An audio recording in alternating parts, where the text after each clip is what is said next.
کوئی ایسا عالم ہوتا جو نبی کائنات صلی اللہ علیہ وسلم کی صرف صحیح حدیث کو اکٹھا کر دیتا. امام بخاری فرماتے ہیں فوقع ذلك من قلبی، یہ بات میرے دل میں بیٹھ گئی اور میں نے صحیح حدیث کو جمع کرنا شروع کر دیا. امام بخاری نے جو بخاری شریف تصنیف کی اس کے پیچھے جو وجہ بنی ان کے استاد اسحاق بن راہوے کی ایک سیدھی بات، ایک صاف ستھری بات. اسحاق بن راہوے نے کہا کاش کوئی عالم علم صحیح حدیث کو جمع کر.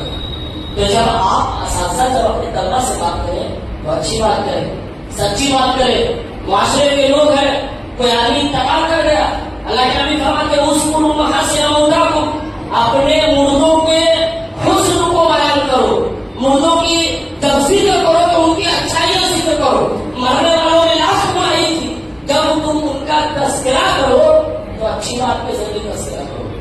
جب آدمی کوئی مر جائے اور آپ اس کا ذکر کریں تو اچھی باتوں کے ذریعے ذکر کریں.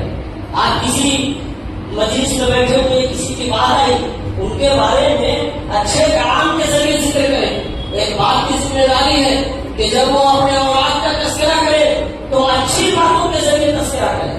ایک اولاد کی ذمہ داری ہے کہ وہ اپنے والدین کے ساتھ اچھی بات کرے. وَقَضَى رَبُّكَ أَلَّا تَعْبُدُوا إِلَّا إِيَّاهُ وَبِالْوَالِدَيْنِ